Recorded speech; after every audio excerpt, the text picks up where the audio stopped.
So yeah, this was something that jumped onto my radar because I do follow them on X and everything. Is from the Star Wars Galaxy's Restoration, as you'll see here. They said it's safe to say the amount of players experiencing our Shatterpoint update has obliterated our expectations. We're just getting started, and this is as the graph kind of shows it, and then this increased spike here, getting up to active accounts of 2,276. Now, it does make me curious if that's like live in-game players or if it's just people that have signed up, but it's regardless pretty cool to see. That was kind of the start of all this, and I quote tweeted and everything. I was like, oh well, looks like it's time to check this out. And I made it sound like I haven't, and it kind of made me sound like I haven't tried out this server yet, which I have. And I do have a character on there that I had started a while ago, and I just have not, just, you know, there's so many different things I've been trying to get to, and I just kind of lost sight. And when I had the recommendation for that other combat upgrade server, I checked that out and everything. So Restoration was originally on my list, and unfortunately I kind of gave it a bump. But now we are here to kind of rectify that a little bit and checking out their updates. And that was gonna be my other next thing, because they did drop they do have a YouTube channel called Star Wars Galaxy's Restoration. You can find it on YouTube, and I can even drop the link in the chat for everyone, which we'll jump into. And I'll just do that right now. I'll grab the link, because they do have a trailer, as you can see. There's the link to their channel that you can check out. And so yeah, we will check out this trailer, and we'll also get into the meat of other things that they've posted, to also get to their blog and find out just what exactly is going on, because I did jump into the game just to make sure everything was working. Saw some interesting stuff. Don't know how I feel about some of the alterations to different things, but you know, we'll see. Anyways, let's get this loaded up here. Let me just pause that music really quick. Permanent war scars. Huh. Tier 5 city bases. Ooh. Covert base networks. Huh. 50 plus rotation PvP zones. Oh, interesting. Oh, so interesting. Fight any way you can. Mercenary faction. Oh, are they gonna be updating the, because there wasn't a lot to the mercenary factions initially. Intriguing. So just even going through this really quick, this whole thing, that's kind of cool. Convoy interception missions, covert for anybody that looks like, oh no, this is on Dantooine. I can tell by the purple hills. I originally thought this was I'm trying to remember where exactly it is, but there's the Rebel base for the Rebel theme park that you do. And I forget if that's on Corellia or somewhere else now, for the Rebel base that you go through and do missions out of. But there was one, so that's cool that they're also I mean, that's great that within this system they're updating more features for just a combat upgrade. But what also kind of, this is interesting that they're talking about mercenary factions, because like it was with mercenaries, there wasn't a whole lot other than space missions that came along, and you could act independently. Basically, that was that was at least the great thing about Galaxies, was that yes, you could take the side of the Rebel Alliance, you could take the side of the Imperials, or you could just be like it is, a mercenary. And especially for piloting, you had the mercenary missions to do. But again, like I said, no. So there was the theme park on Lock, I think it is. I'm trying to remember exactly, because that would be kind of more. And you had the Jabba's theme park, which was the kind of the first one, which, or at least certainly the first one that they kind of put you through in the new game enhancements for missions. It's going to Jabba. So I'm trying to remember all the different theme parks, because I know the Imperials, which is great, because then you eventually get to go on Naboo and do missions for Vader, and then eventually you do, I think you don't do missions for Thrawn, but you do kind of meet a younger Thrawn. before he becomes Grand Admiral. Okay, the Nims theme park, Meat Lumps theme park. I don't know that one. I don't remember that one. Huh. Never did the Witches of Dathomir theme park. Jabba's, of course, I remember. Marauder theme park might be more the one I'm thinking of. No, I never did that one. Because like it was, once like certain updates started coming along, we just kind of all got locked up into that.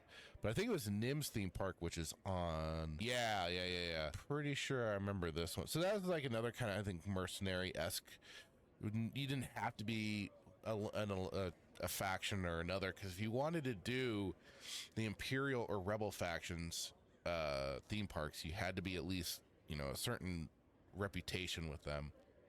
But that's cool if that's what's going on. And in this, Hoth last, if I remember correctly, didn't really get introduced until the NGE new game enhancements era, towards maybe the middle to end of everything, as a sort of like, I think, basically their flashpoints. So that's kind of cool that they're bringing this in for CU era gameplay. I'm not a big PvP person, but that's cool that they have kind of rotating PvP battle arenas or battle spots to take part in the little wars. And I do, of course, always like the idea of cracking down on uprisings. You got to squash those rebel scum terrorists. Okay, so that's a great little trailer for that. And then they had this saying, we've added an end game progression system tied to seasonal badges, so players have advanced rewards to work towards while still enjoying the game they've always loved, and preventing level creep. Additional prestige tracks will come with future updates. And that is always like the thing with some of these emulators, is like, okay, so what direction do they start to take them to not let it get stale, so you aren't just retreading the same ground over and over again. I can't imagine being in that spot, because it's gonna be a tough road on how you take things, because there's gonna be the autists, especially the spurgs like me, that are gonna be like very purist minded, of like, no, things should remain like this. And so I can't imagine just like the balancing act that they're trying to do. But I'm very with the spike and everything, I'm really intrigued. But they do say like fan revival of sandbox MMO SWG with features from CU, NGE, and pre-CU. So that's kind of the big thing right there. But this, they show off prestige system. You have ground PvP. So the prestige ground PvP ranks: Rookie, Combatant, Special Forces, Galactic Marine, PvP Legend. Experience: kills and assists, deaths, flashpoints, battlefields, bounty hunting. Benefits: PvP skill mods, objective bonus for PvP, improve the odds, credit payouts, mercenary. So you got mercenary, space PvP, space piracy, manufacturing, and surveying.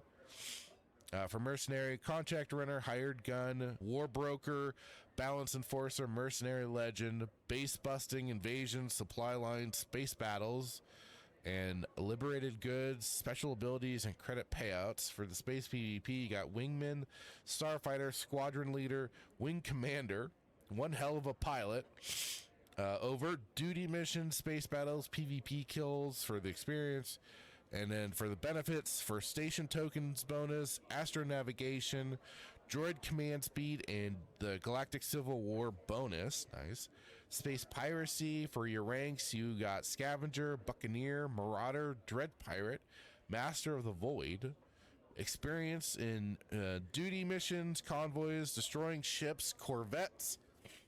I remember always trying to get to do the Corvette missions and stuff like that, but again, it never aligned with the guild and getting people together to do it and whatnot, so I never really got to take part in the Corvette missions. But the benefits from the space piracy, you got duty token bonus, credit bonus, advanced salvaging, crystal hunting. And then under manufacturing, you got tinkerer, industrialist, tycoon, master fabricator,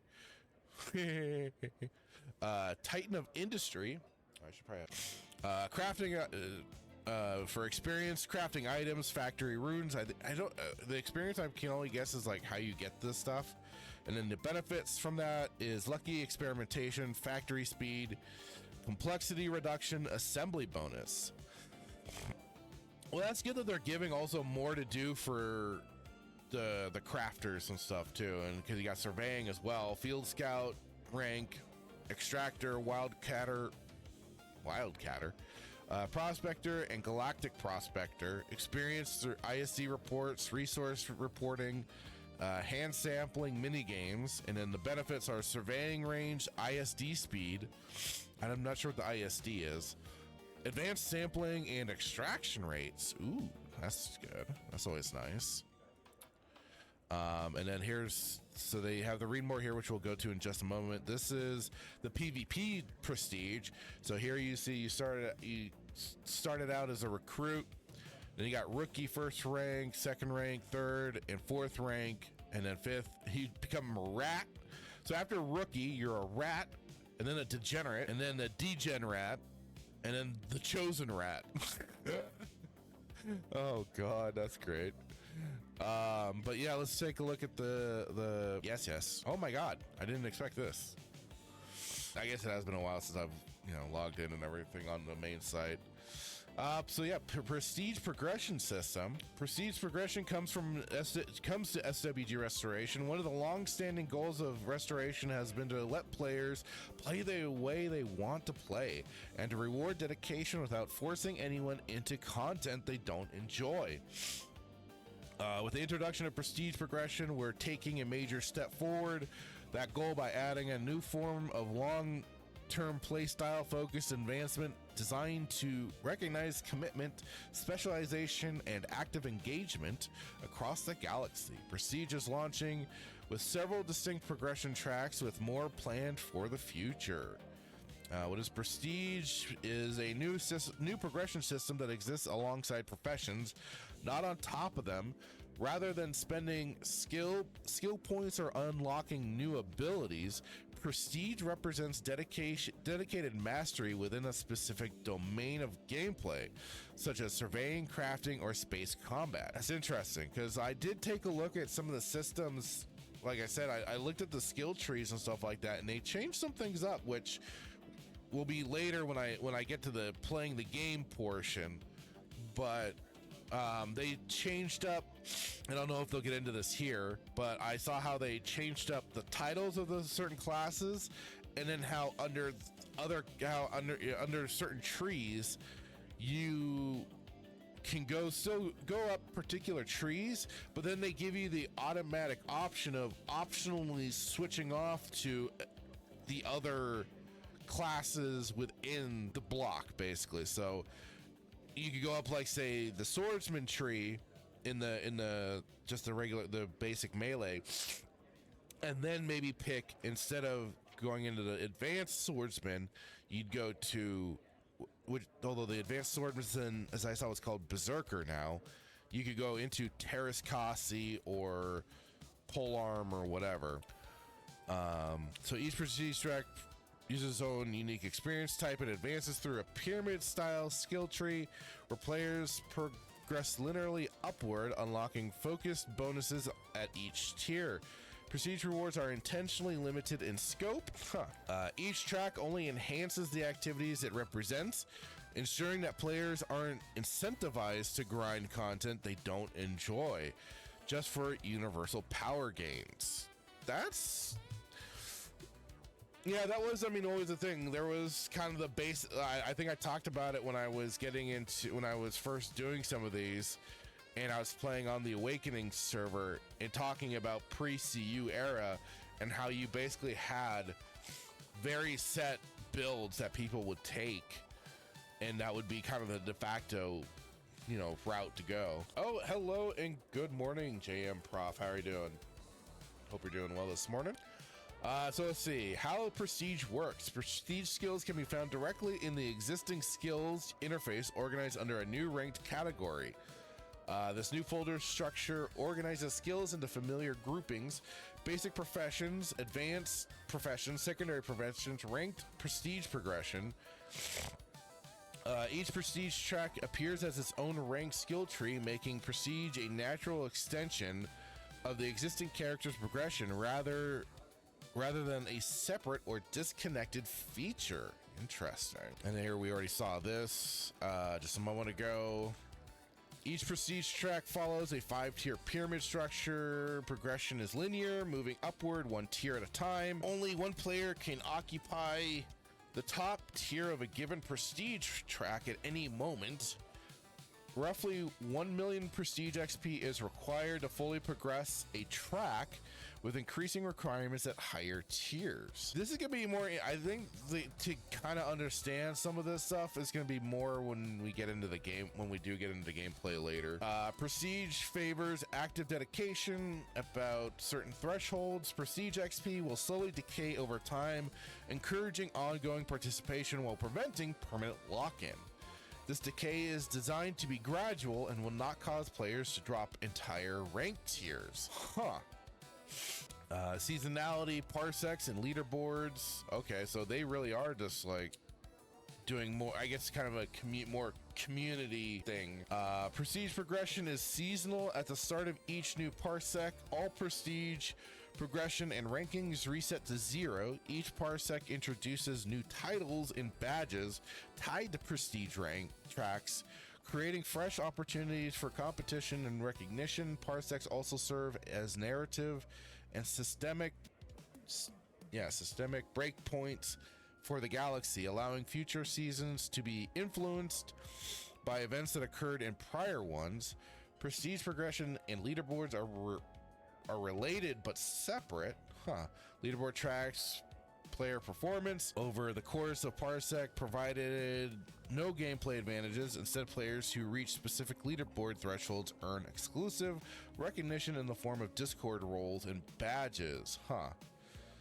This ensures that prestige remains fair, accessible, focused, and playstyle mastery rather than permanent power.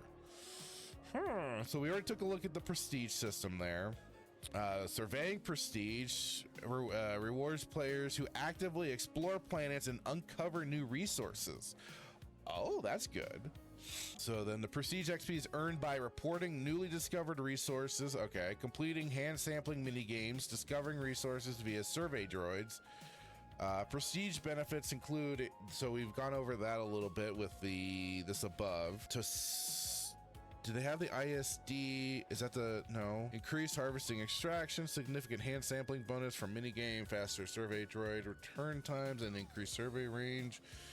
This is kind of how they show off the mission floral resources. Manufacturing prestige is focused on dedicated crafters and factory operators, successfully crafting items and completing factory production runs. That's how you gain the XP. And then prestige benefits, again, we kind of went over some of this. These bonuses are defined as a quality of life improvement that reward sustained and crafting activity without dramatically altering balance before after screenshots with the same recipe resources experimentation. That is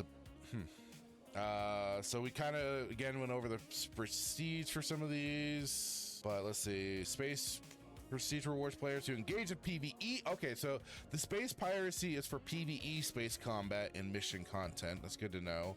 So by completing PvE duty missions, destroying enemy ships, and destroying capital ships such as corvettes and hyperdrive freighters. And then we've already gone over we've already seen let's see. Because the second chance for receiving a mid-lift crystal loot or second chance for receiving space part loot. Interesting. Space PvP versus prestige. That one's pretty. That one was pretty. Yeah, the PvP prestige is pretty straightforward. So engaging galactic civil war combat in space, while overt or special forces, participating in space battles, destroying enemy player ships to earn XP, and then the prestige benefits, of course, increased token reports, faster hyperspace and home port calculations / command only. Reduce droid command execution delays and increase GCW gains. Interesting. And of course, we got ground PvP prestige. That focuses on, taking part in a galactic civil war. This track focuses on survivability, pressure, and contribution. in contested environments, rewarding players who consistently engage in ground-based conflict rather than isolated duels. Again, that's gonna be kind of like the Galactic Civil War sort of stuff too. But Prestige XP is earned by participating in the ground PvP encounters, objectives, bounty hunting another player successfully, defeating a bounty hunter who has initiated combat with you. Oh, that's good. At higher prestige tiers, ground PvP also grants weekly credit stipends, scaling from modest payouts at mid tiers up to substantial weekly salaries at the highest ranks. These rewards recognize sustained participation and leadership in PvP environments over the course of a parsec. In addition, top tiers unlock a group-focused PvP ability that provides a defensive combat aura to nearby allies. This ability is designed to support coordinated group play and reinforce the role of experienced PvP players. Interesting. And then it looks like you got the improve the odds, improved aim shot, full auto. So that's interesting. So the improve the odds, a group buff that grants all nearby allies in a PvP environment with advanced defensive bonus overrides the previous rank's aura buff from other players.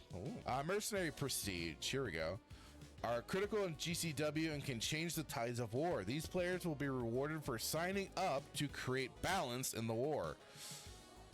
So Prestige XP is earned by participating in Galactic Civil War PvE content like base busting, invasions, galactic supply lines, space battle, and duty missions, while aligned as a faction helper for the side that has fallen behind in the galaxy map.